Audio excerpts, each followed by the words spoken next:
Let's do it. I don't know what it is, but I feel it. This is The Real Disruption. So for everybody that's here, and I know there's people joining as we kind of speak, I have Paul Getter here today, and I've known Paul for about a year now. He's self-labeled the internet marketing nerd. I don't like to call him a nerd, but he kind of calls himself that. I embrace it. I embrace it, man. I can't get away from it. I mean, the glasses and the bow tie, they're not a gimmick. This is real life.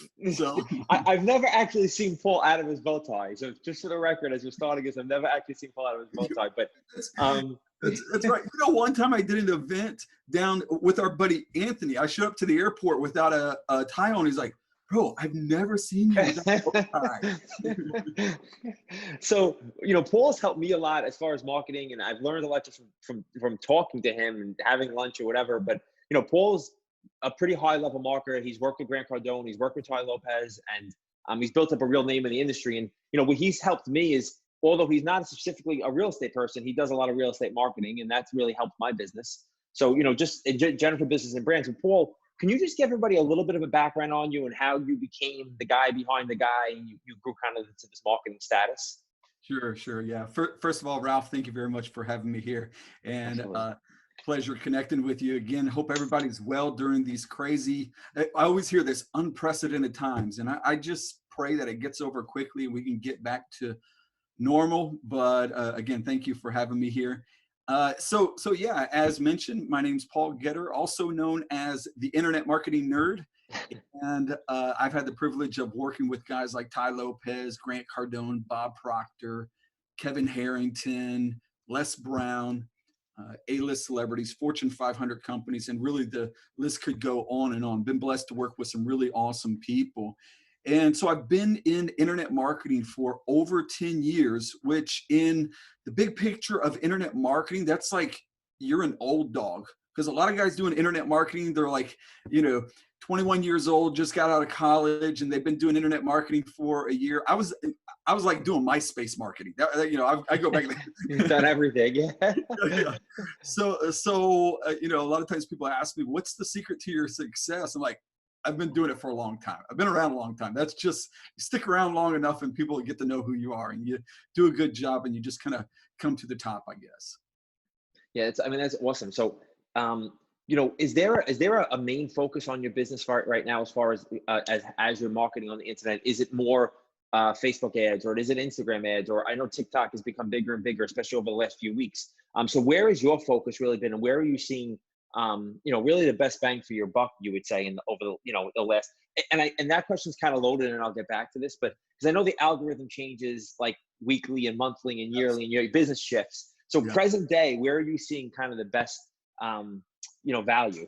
Yeah. Okay. So we have always ran very hard in Facebook, and a lot of our clients are within the entrepreneur space, individuals that have digital products, courses. And as mentioned, we do work with a lot of real estate. Matter of fact, before this call, I was on a call with our real estate marketing director. And so what we see right now is Facebook is, first of all, at this moment, Facebook ad costs are at an all-time low. We have not seen ad costs this low in probably 7 or 8 years. Wow. So we're seeing, for example, a lead that might cost us $10 is now we're seeing $3, $2 even. Matter of fact, we did a webinar where we filled it up with people registering for the webinar, and we were getting $1 to $2 registrations, which again is amazing. And that's through Facebook and Instagram. We do use YouTube and significant ad spend on YouTube. What we see in YouTube is people are, look at it this way. Facebook is a social network, but YouTube is really a search engine. People are searching and things will pop up and stuff, and they're watching videos, but it's more of a search engine versus a social network. So Facebook is kind of a disruptive marketing, and YouTube is more interruptive, and it kind of like, it's easier to get to people there. But when it comes to YouTube, we still use that very, very strong. And but it's good for a long term. It's more expensive than Facebook, but you have a higher lifetime value on YouTube. Sure. So that makes a lot of sense. And I kind of put this in that question, but I'll ask you this kind of a different way. The algorithm changes so much, and with Instagram, it's been a big frustration of mine for a couple of years now. Do you see that you have to shift whole business models as Facebook adjusts Instagram and even YouTube I mean, do you have to shift your business model completely? And in doing that, how do you educate yourself to do that? Yeah, so this is the one thing that you have to understand when it comes to the algorithms, understanding why they change. The algorithms change because think of this way: if you saw everybody that you were connected to and everybody that you were, um, you know, friends with or following on your timeline, it would get pretty messy. And as the social media platforms grow, the platforms have to adjust their algorithm and diminish your reach and stuff. And so honestly, the only way to win in that battle is putting money behind it. Unfortunately, that's what you have to do. Is you have to pay to play. And all right now, TikTok has an amazing algorithm that you can post something on TikTok. You might have 10,000 followers and you get 100,000 views on TikTok, which is amazing.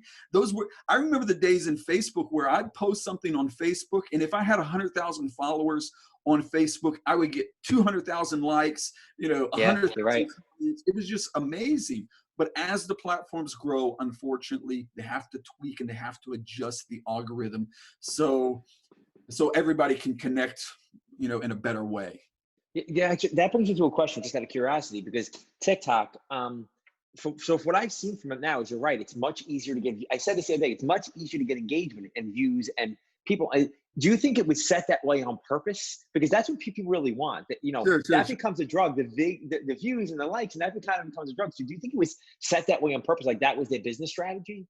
Yeah, yeah, yeah, absolutely, absolutely. They're watching all the other social media platforms, and every person that gets on there, they're like, "Whoa, the engagement is great," Yeah. and so they begin to shift over there. I think right now TikTok I think everybody knows it's a younger audience, but as more businesses and more professionals move into it, obviously my concern is that they are rolling out ads and opening up ad platforms to people, and things start to get a little bit messier in that, and they have to adjust their algorithm. So I would say TikTok now is a prime time to get in because it's going to be easier to grow. When I first started Facebook, I could build a Facebook page from 0 to 1 million people in 3 or 4 weeks because the organic reach was that crazy. Wow.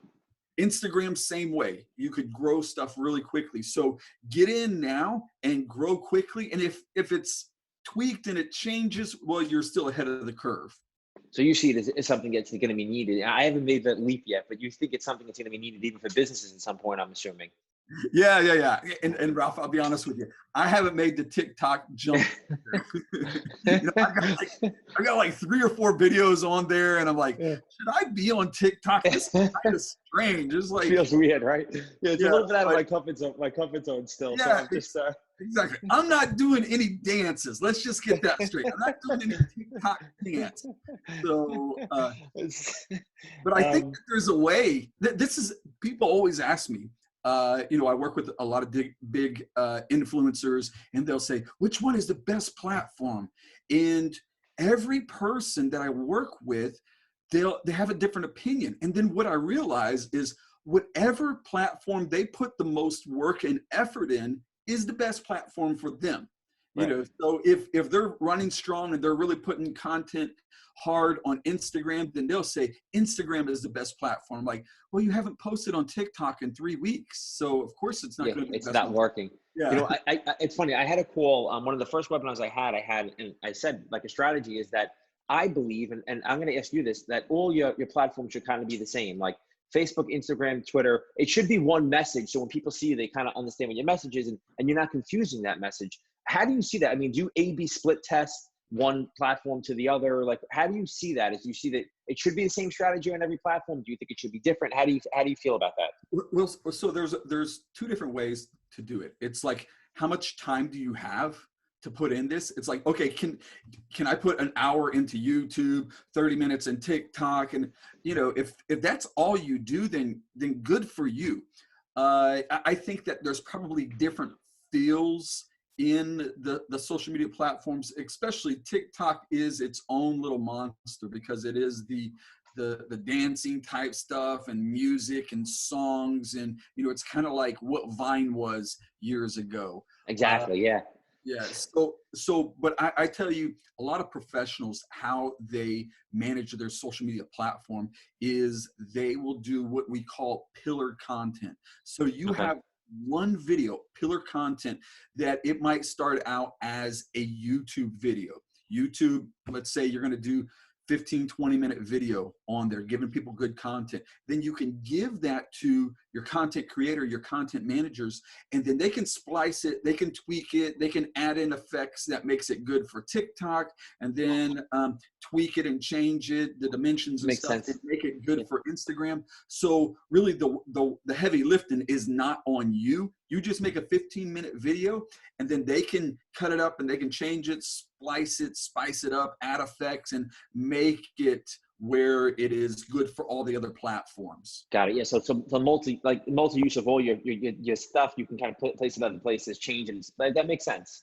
Yeah, absolutely. You think about it. You can give some good content, and then they might take that and turn into like a little highlight reel, put some music behind it and some special effects, and put it on TikTok. And so they just kind of like change it up to fit and adapt to each platform. Yeah, that totally makes sense.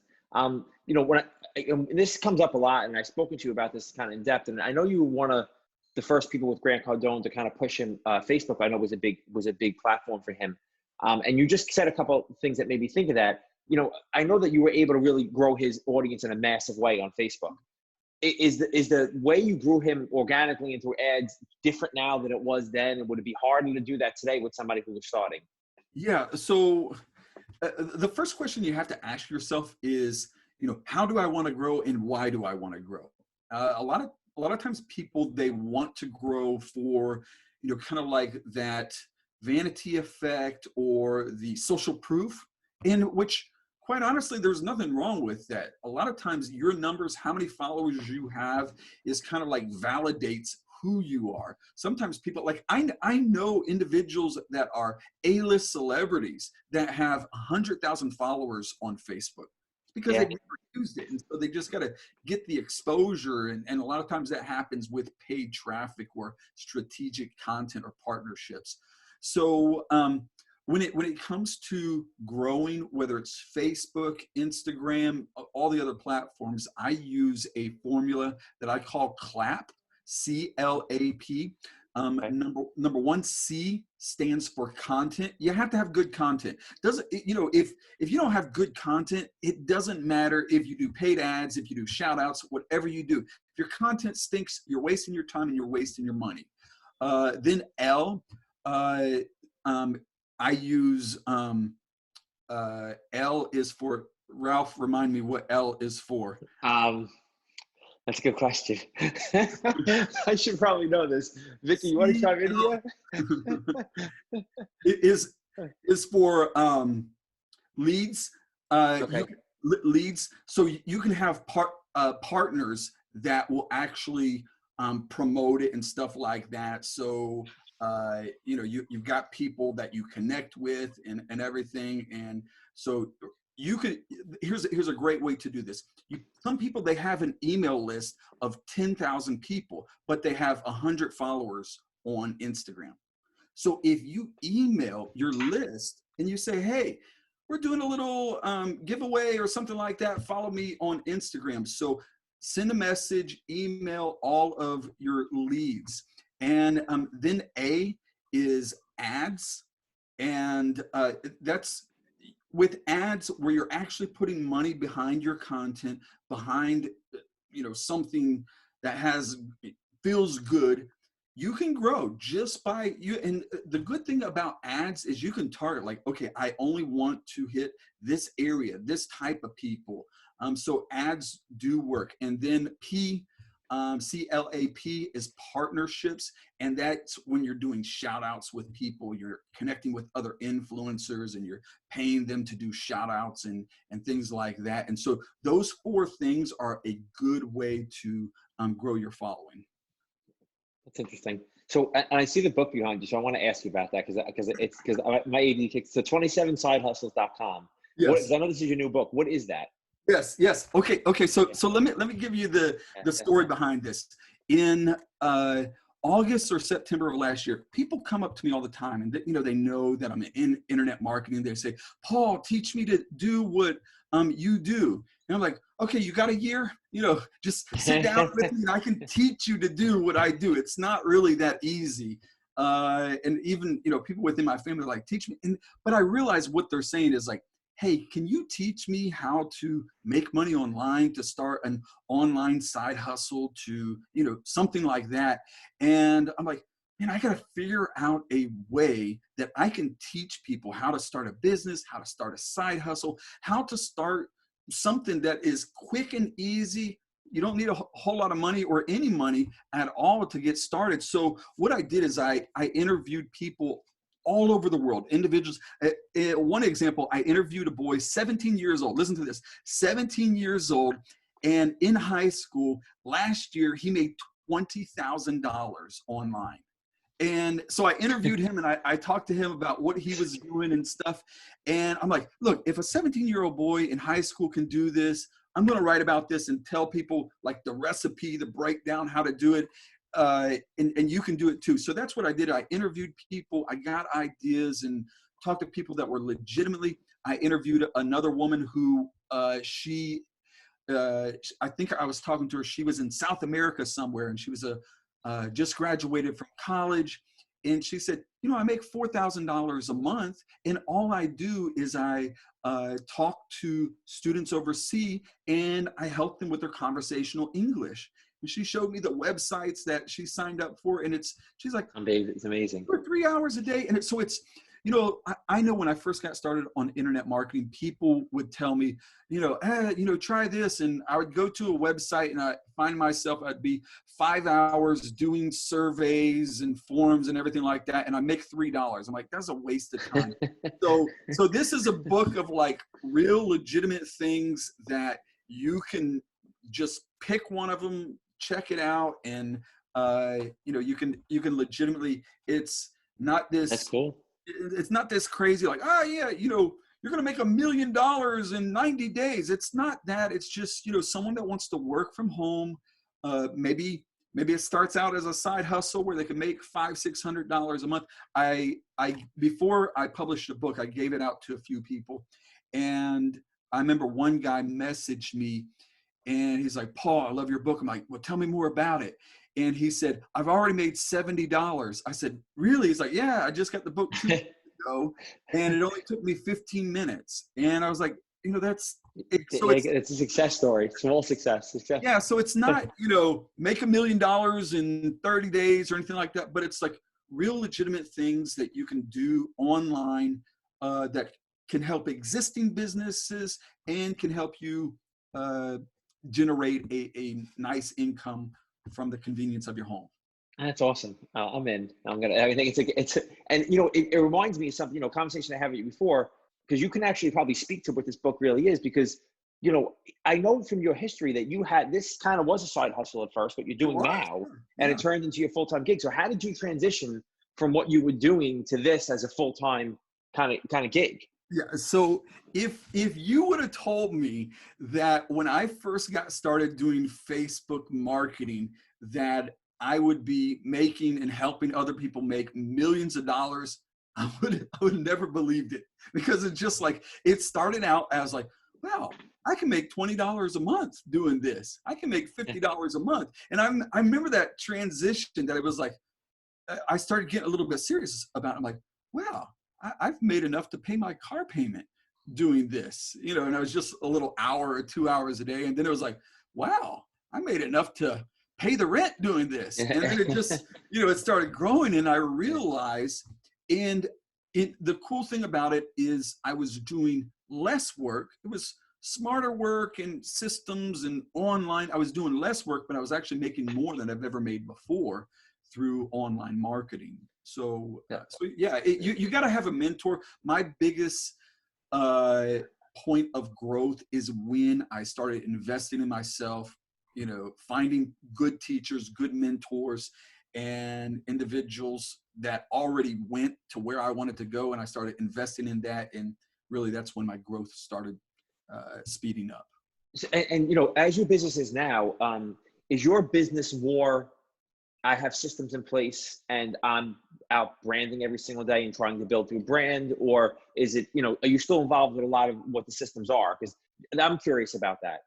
Yeah, so kind of at this phase of the company, I guess I'm fortunate that I can do as much work as I want or none at all. I'm kind of the face, the brand. I go to events, I speak, I do masterminds, and we generate business through that. Our reputation has kind of grown where a lot of our clients come through word of mouth. So yeah, we do have systems. I have an amazing team that most of them I've kind of like my marketing director now. He originally started out as a coaching student of mine, and then just kind of grew and like, hey, and now in a lot of things he's better than me at it. And that's, if a lot of the times people, they want to be like, oh, I'm the best at this or whatever. And I'll be honest with you, I just have an amazing team.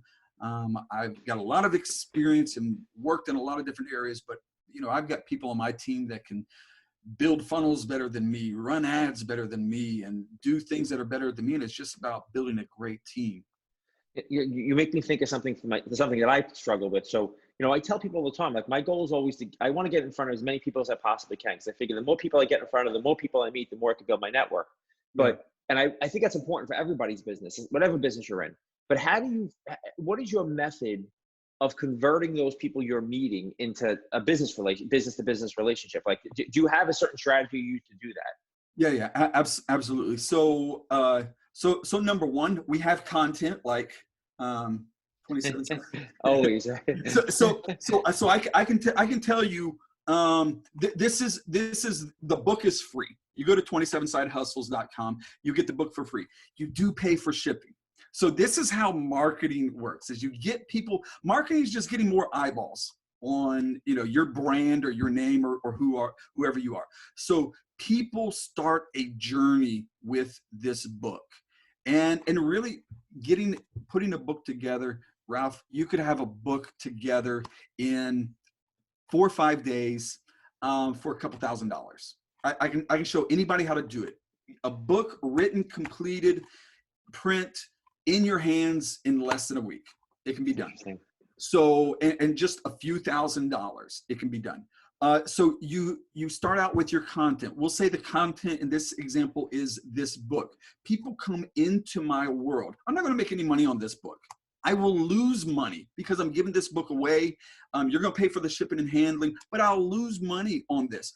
But I will offer you another product and say, hey, you know what? I interviewed 100 people hour after hour on Zoom calls, them telling their stories, their side hustles. You can get that for $27 a month. I'm going to give you these videos. And so it gets people into my world. And then you can go to a webinar training where I'll teach you one of my favorite side hustles.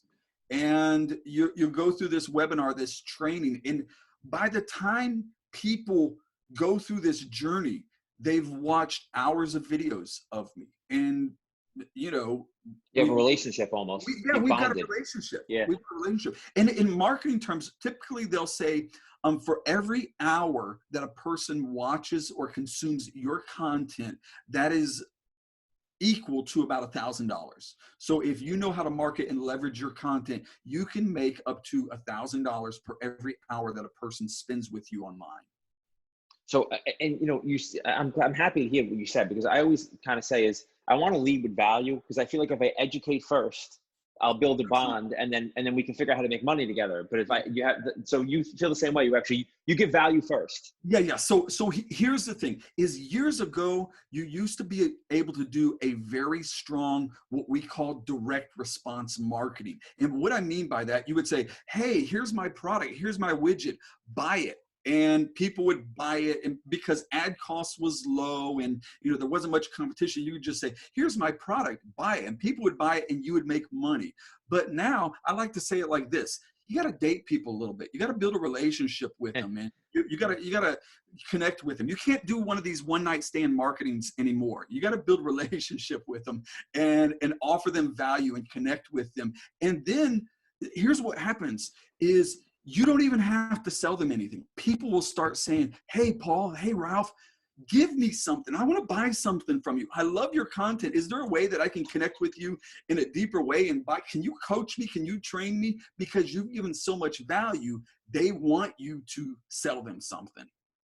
You make some, yeah, because they want to be in business with you. And likewise with us, I think that we talked for months before we did any business together. Like you did, so and then it was like a natural progression before we did stuff together. So it's great. Yeah. I like to think that a lot of the people, I'm trying to have people on here who I believe have real substance. And what I mean by substance is, and then when I think of it now, I actually started the business in 2001. So I went through that recession. Then I went through 2008, which is a disaster for my business, but I went through it and it kind of made me better. And, now we're in something else. And for a lot of people, it's going to be a recession. It's going to be a downturn. I mean, what scars do you think that you have that have helped you build what you have now? Like, and what did you learn from it? Yeah. So number one thing that I've learned is it's always good to diversify your streams of income, and not saying that you don't want to have like one main thing, but like, for example, in us, one of the challenges that we always see is we mentioned it before, is these algorithm monsters where what we were doing last year doesn't work anymore. And if you are completely invested in only one platform and the algorithm changes or policies change, that's another thing. Outside of algorithms change, policies change on the platform. I know guys that made millions of dollars promoting, say, for example, cryptocurrency courses online. Mm-hmm. And then all of a sudden, Google and Facebook said, no more promoting cryptocurrency courses. So if that's all you had, your business was over. So it's always good to have multiple streams of income coming in. And then secondly, building a personal brand. This is something I wish I would have started 10 years ago. But as you mentioned, I was busy helping other people build their personal brands that I wasn't really concerned about my own personal brand. But the beauty about having a personal brand is here's what you have to understand, is when you have a personal brand or when you have a service, let's all be honest.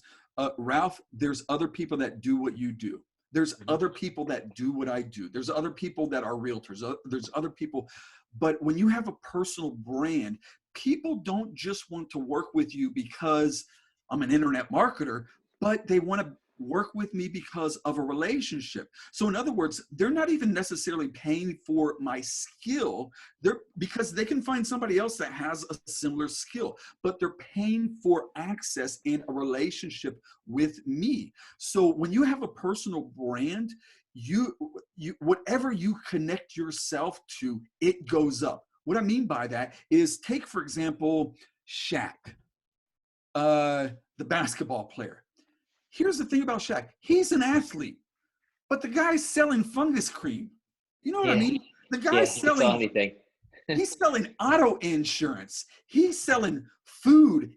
Whatever Shaq grabs a hold of, it goes up because he has an awesome personal brand. So when you have an awesome personal brand and you've invested in your personal brand, if you want to market internet marketing, you can do that. If you want to market a sports brand, you can do that. If you want to market, a consulting service, you can do that, because you've built a great personal brand and you've invested in others before you invested in yourself.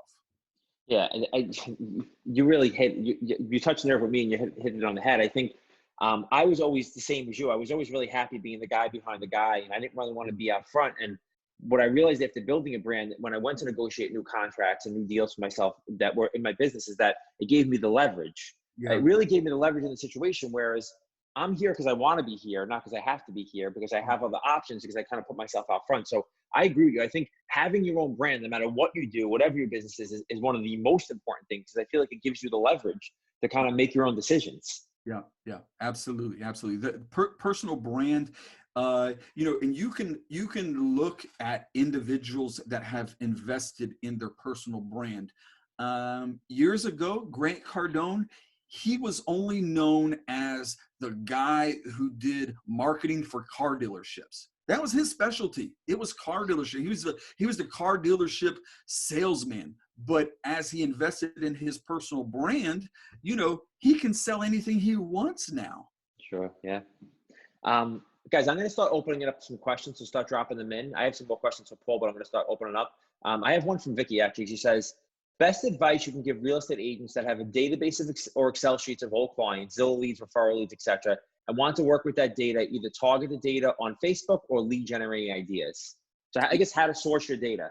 Yeah. So here's an amazing thing that Facebook allows you to do. Let's say you have a list of 5,000 people, their names, emails, phone numbers. You can take that database and you can upload it. There's a section in the ad platform where it's called custom audiences. You import that in there and boom, with a click of a button, you can have everybody that is connected to those names, those emails and phone numbers. They are now seeing your ads because it generates what we call a custom audience.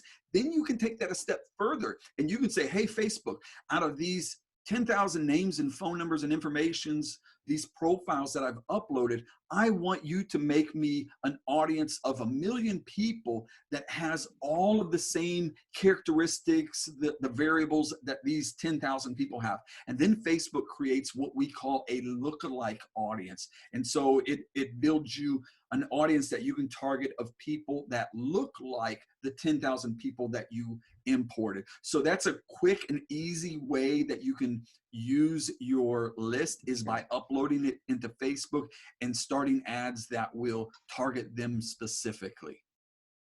That's amazing. That's another question I had for you, and I got something, some of it like this on Facebook from somebody, was, you have a huge following at this point now everywhere. I'm sure there's positives and negatives to that. So how do you, how do you block out, how do you personally block out the negative that comes through social media, to just keep focused on what your mission is every single day? Yeah. This is a great example. Yesterday I was on Instagram and I had a guy saying, "You're a scam, you're a cheat," and just saying everything. And I pride myself in integrity and doing things, with excellence. And so when someone says something like that, I find myself, I want to defend myself. You don't know me. I've helped a lot of people. Oh, you've never helped anybody. You're just in it for the money. And I'm like, look, I give a lot to charity, and I'm like trying to defend myself. And it's like, I realized, okay, no matter what I tell this guy or say to this guy, it doesn't matter. I was even like, look, I'm not a scam. You think I'll give you my courses. Just, I want to help you. Prove my point. Yeah. I was trying to help him, and I was like, it's not going to make any difference. And of course he was saying, I've had more success to you. I'm 19 years old. And I'm like, this is what you're dealing with. You're right. Yeah, you gotta look who you're arguing with at some point too. Yeah. I'm like, you're living in your mom's basement. Tell the truth. Yeah. But then I flip over to Facebook, and I got a guy in Facebook that he's telling me, he's like, look, I've been following you for a long time. Your content has really helped me. I appreciate it. And I'm like, okay, you know what I mean? And it's just like, yeah. That helps. So, it's kind of one of those things. I heard someone say something like this, don't let the haters push you down, but don't let the applause push you up. You know what I mean? Yeah, I agree. Never too high, never too low, right? Yeah. So you got to maintain a balance in it. Sometimes the haters kind of bring you down to reality, I guess. Cool. So You're in a business that's obviously there's a lot of other people doing what you're doing. We kind of talked about this a little bit. What do you think that you do specifically that's special, that's different from what you feel your competition does? Like even if it's something personal, like what do you think you're doing within your business that sets you apart from everybody else? Ralph, we already know that. It's my charming good looks, the bow tie, and the glasses. That's for sure. I could have said that. No. So one of the things, well, I'll give you a great example. Is we had a client come to us, and he was locked in one of these contracts with a marketing agency. He's like, Paul, man, I really want to work with you guys, but I got to finish off this contract with these people. I'm like, well, how's that going? And he said, well, I'm paying them $7,000 a month. I've been in it, I've got 3 more months in a year-long contract.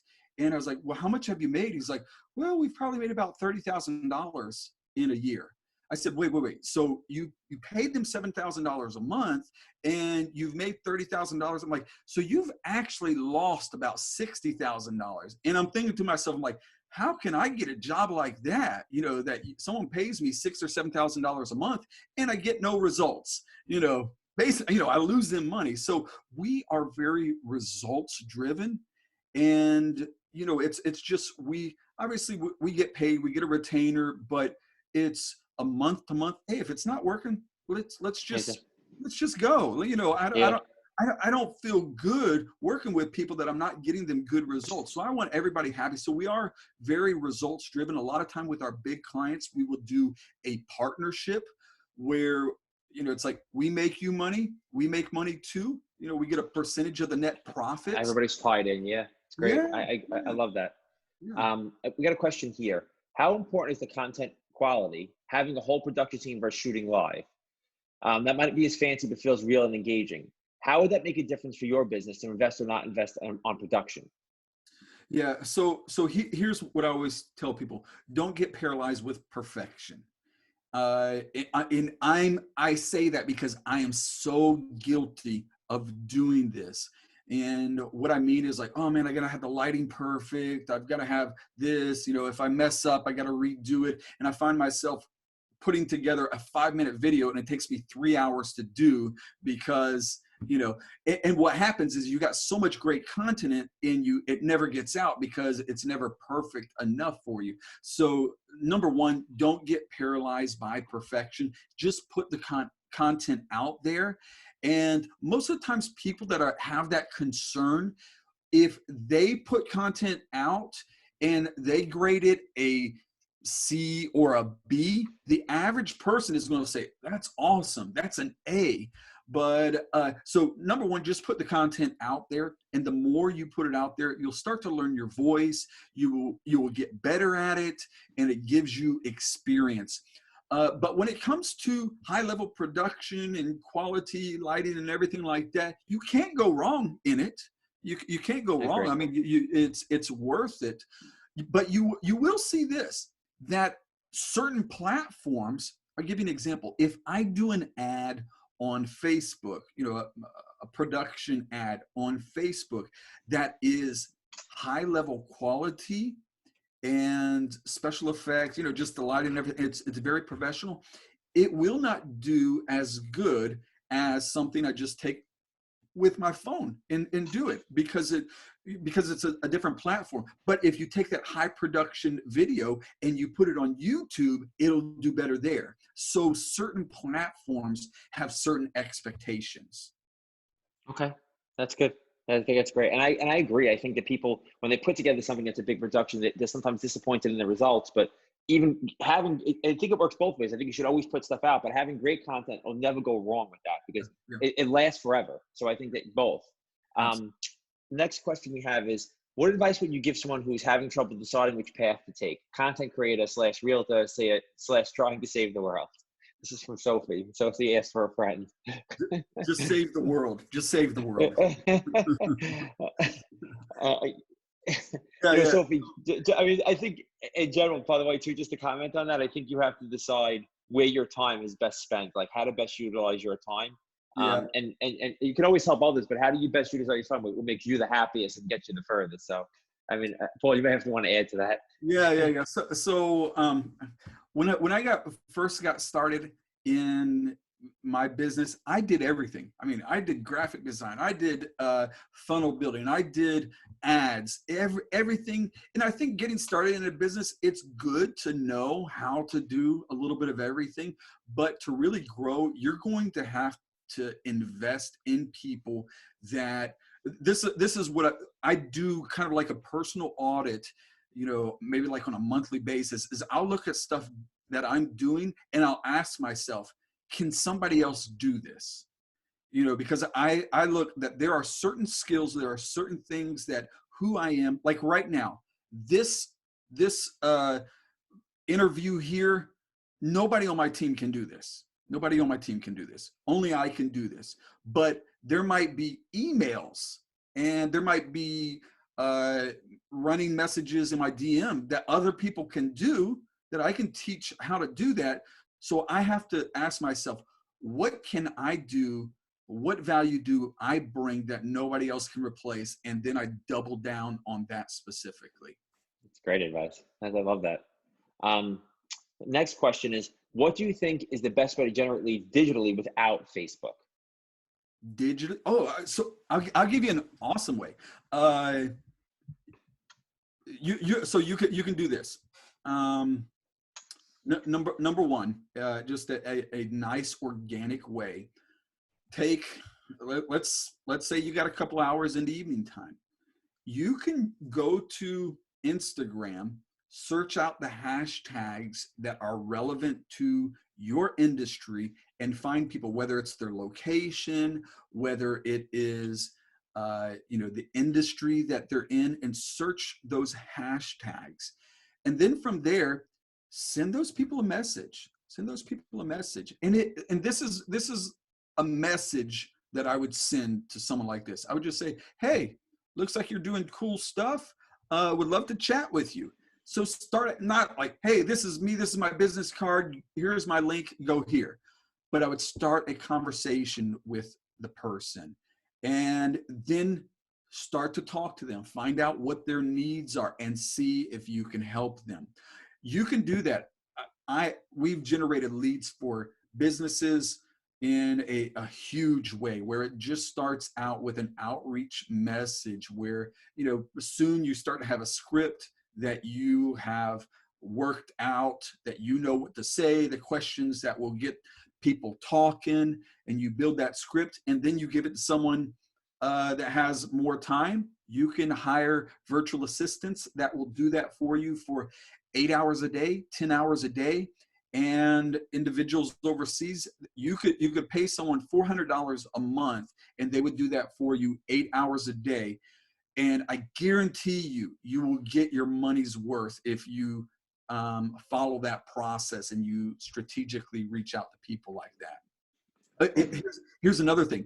Hashtags relevant to conferences that are in your industry. So we did this several months ago, a big marketing conference. They had a trending hashtag. When you go to the conference, they're like, use this hashtag. Well, when the conference was over, there was a big marketers conference. We followed that hashtag, and everybody that uses that hashtag, my virtual assistant messaged them, and we talked to them about the potential of them being a client or coaching programs or my book or whatever it was. We had scripts that we could connect with people on. That's awesome. I thank you, Jose. Happy to have you here. I'm glad you're enjoying it. I have a question from Facebook. What is the best platform to manage several social media platforms for different clients? So I know several people use like Hootsuite. There's another one. So this is going to be a evidence that I do not do everything in my company.